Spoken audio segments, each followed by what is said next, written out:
मैं गोविंद गुण गाना, मैं गोविंद गुण गाना। राजा रूठे नगरी राखे, हरि रूठिया कहाँ जाना। मैं गोविंद गुण गाना, मैं गोविंद गुण गाना। आगे मीरा कहती है, राना भेज जहर पियाला, राना भेजा जहर पियाला, इमरत करी पी जाना। मैं गोविंद गुण गाना, मैं गोविंद गुण गाना। डिबिया में भेजा जब भुजंगम, सालिग्राम करी जाना। डिबिया में भेजा जब भुजंगम, सालिग्राम करी जाना। मीरा तो अब प्रेम दीवानी, मीरा तो अब प्रेम दीवानी, सावलिया वर पाना। मैं गोविंद गुण गाना, मैं गोविंद गुण गाना। मीरा कहती है, मेरी सामर्थ्य इतनी, मेरी योग्यता इतनी कि मैं तुम्हारे गुण गा सकूं। मुझमें और कोई गुण नहीं है, तुम्हारे गुण गा सकती हूं बस। हे कृष्ण, हे नंदलाल, मैं सिर्फ तुम्हारे गुण गा सकती हूँ, तुम्हारी स्तुति कर सकती हूँ, तुम्हारे सामने नाच सकती हूँ। यह नाच भी मेरा कोई बहुत कुशल नहीं है, आड़ा टेढ़ा है। यह मेरा आंगन भी कुछ साफ सुथरा नहीं है, इर्छा तिरछा है। ये मेरे गीत भी कोई बहुत गीत नहीं, बस हृदय के भाव है, अनघड़।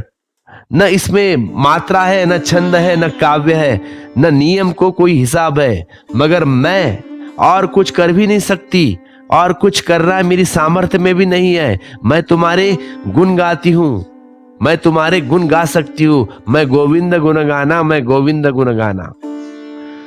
भक्त ने परमात्मा के गुण गाने को बड़ी महत्वपूर्ण प्रक्रिया बनाई है।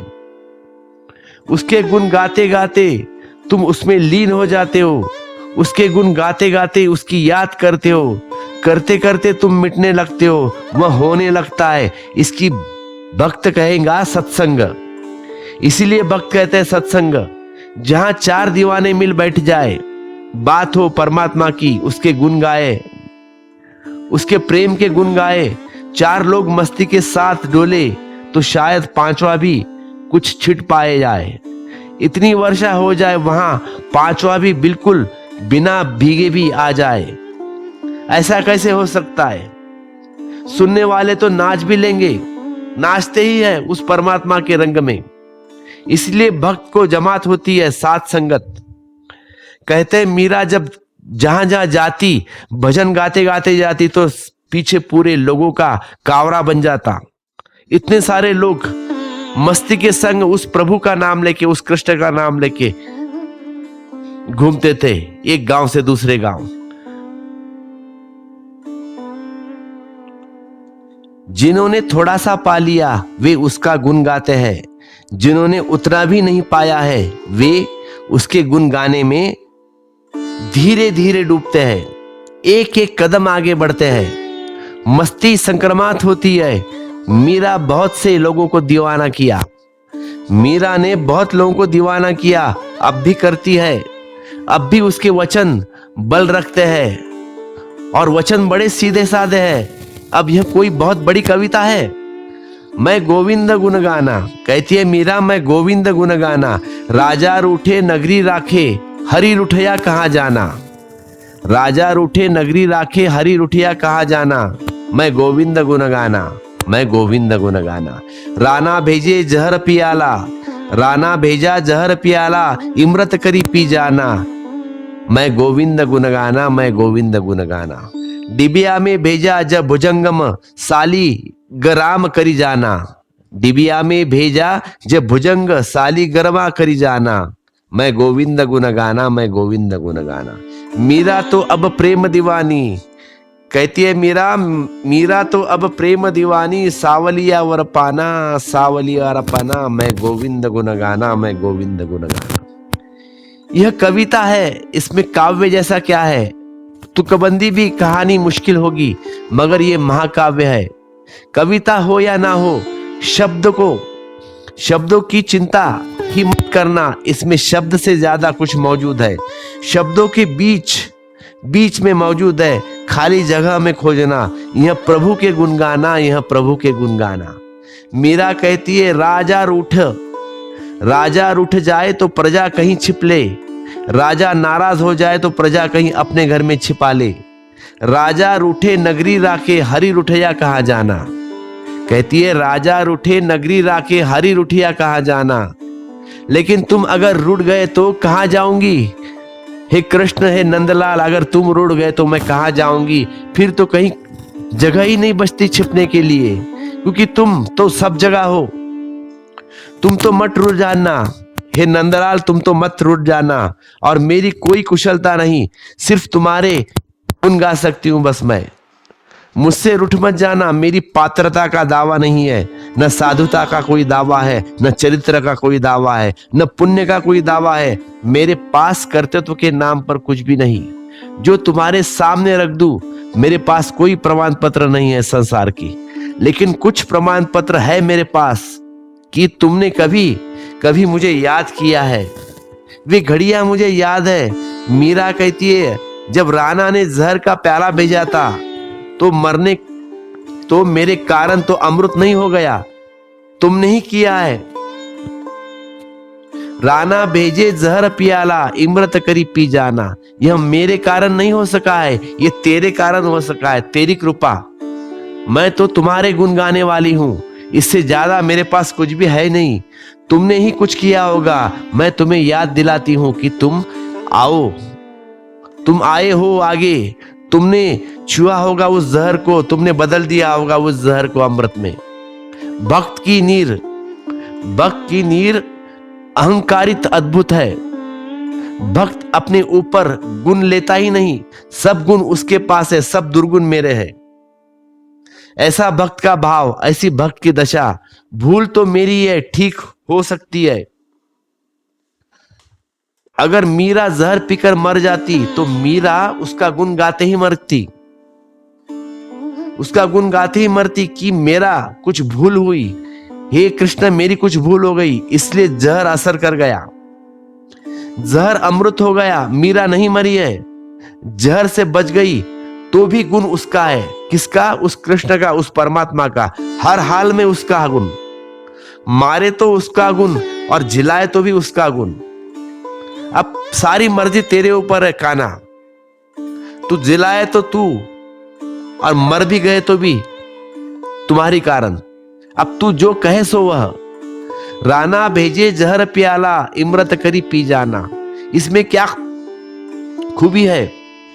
मीरा कहती है तुम पर भरोसा है इसलिए अमृत समझकर पी गई। तुम्हारा भरोसा काम कर गया, तुम्हारे ऊपर श्रद्धा काम कर गई।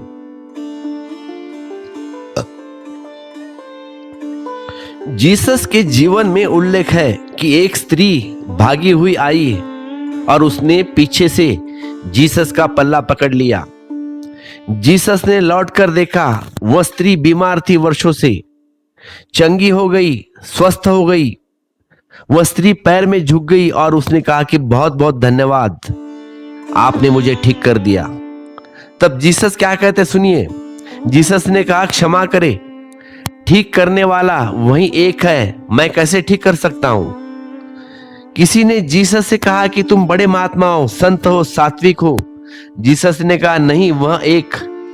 अगर कुछ खूबी मुझ में दिखाई पड़ती है तो उसी की कोई बात झलक होगी, मेरी नहीं, उसकी। मेरी अपनी कोई खूबी नहीं हो सकती। भक्त की यह सतत भाव भंगिमा है। तो राणा भेजे जहर पियाला, इमृत करी पी जाना। डिबिया में भेजे भुजंगम, सालीग्राम करी जाना। जिसको यह जगह जगह परमात्मा दिखाई पड़ता है, सब जगह, तो वह सर्प में भी परमात्मा को देख लेगा। और मीरा ने देखा है सर्प में कृष्ण, और तो कोई है ही नहीं। यह भी रूप उसी का है, वही आया है, वही कृष्ण, वही कान्हा आया है सांप के रूप में। और ऐसी भाव दशा अगर प्रगाढ़ हो जाए तो सर्प में भी कृष्ण दिखेंगे, सर्प में भी परमात्मा दिखेंगे। है तो वही, सिर्फ हमारे पास आंख नहीं है श्रद्धा की, हम देख सके। तो सांप को देखकर तुम घबरा जाते हो, भाग खड़े होते हो, अंधश्रद्धा पैदा होगी, भय आ गया तो सांप है। और तुमने देखा कभी कभी रस्सी में भी सांप दिखाई जाता है अंधेरे में, तो भय पैदा हो जाता है। आदमी डरता हुआ अगर जा रहा है रास्ते में से दबी पाव में तो संभल कर चलता है, अगर रस्सी के ऊपर पैर गिर गया तो सांप समझ कर डरता है। तो वह पहले से विचार कर जाता है कि अब तो होगा ही सांप, निकलते होंगे सांप, और एक ही रस्सी पड़ गई रास्ते पर, उसके ऊपर पांव गिर पड़ा अंधेरे में, तो भागकर खड़े हो गए कि सांप न काटा। इस बात को समझो, सांप न होता आदमी हाथ पैर तोड़ ले सकता था। तो मीरा ने उठाया है सांप कृष्ण मानकर और पहन लिया गले में।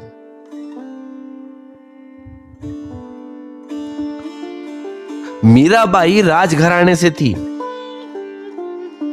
और राणा के भाई की पत्नी, भाई तो मर गया, अब ये मीराबाई रास्ते रास्ते कृष्ण का भजन गाते गाते घूम रही है।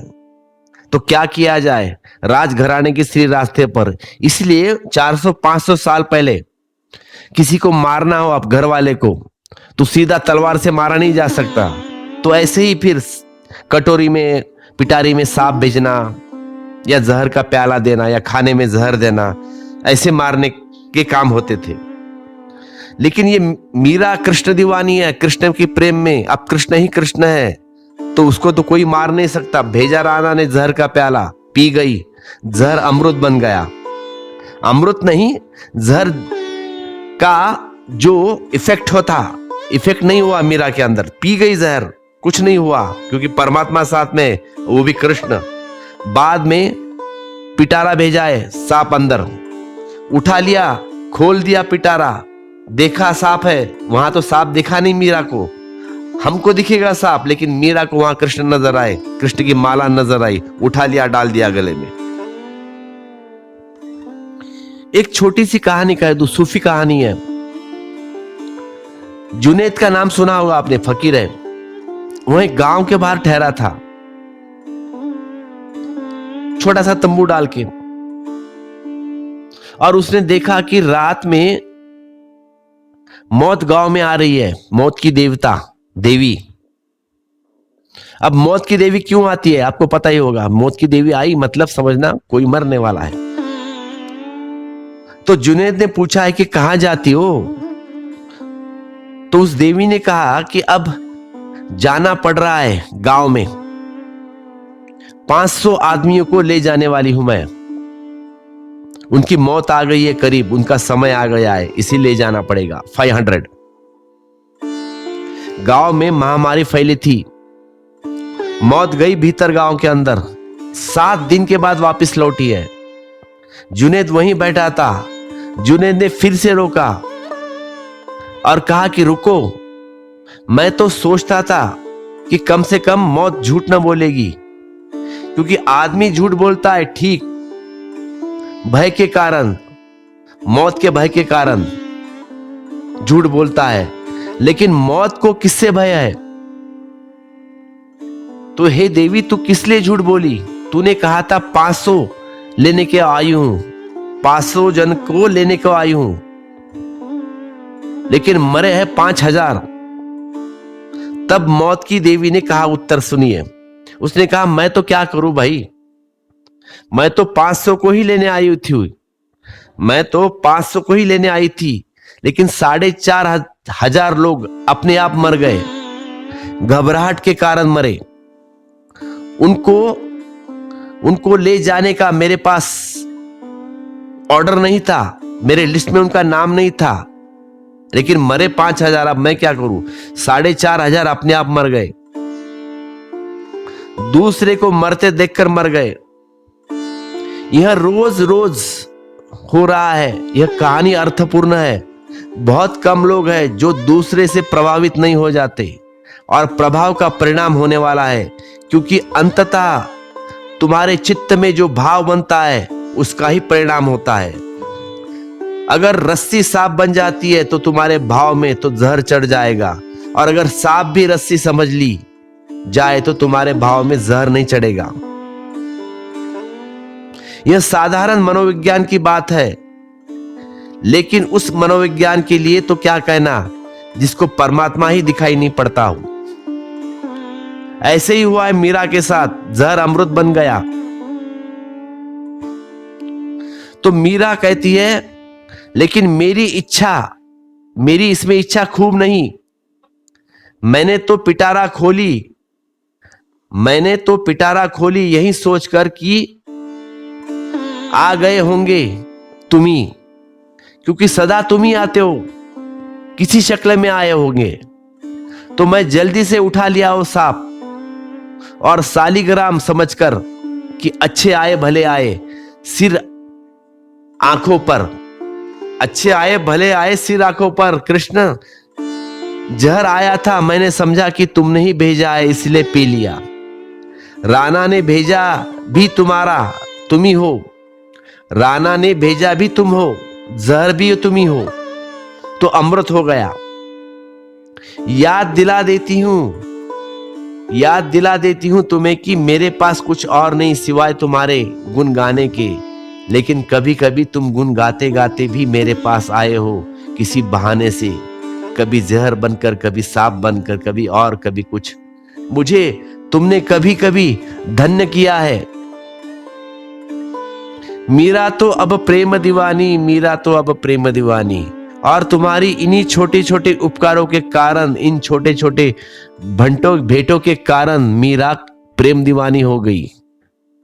मेरे तो गिरधर गोपाल और दूसरा न कोई, अब तो मैं दीवानी हूं तुम्हारी। अब मुझे होश हवास नहीं है, सावलिया वर पाना। अब तो एक ही भाव है कि तुमसे कब मिल जाऊं, कब आलिंगन हो जाए तुम्हारे साथ। अब दूर दूर से नहीं चलेगा, अब दोस्ती भर से भी नहीं चलेगा। अब कब तुमसे वरी जाऊं, कब तुम्हारे और मेरे बीच का सब फासला गिर जाए, सब दूरियां गिर जाए। कब मैं तुम में हो जाऊं और तुम मुझ में हो जाओ। मीरा तो अब प्रेम दीवानी, सावलिया वर पाना। पग घुंघरू बांध मीरा नाची थी, इस दीवानगी में मीरा फिर नाचेगी। इस दीवानगी में नाच उठा, इस दीवानगी में उसमें उत्सव उठा है। पग घुंघरू बांध मीरा नाची थी, मैं तो मेरे नारायण की आप ही हो गई दासी। और जहां प्रेम है वहां समर्पण है, जहां प्रेम है वहां द्वैत्व है।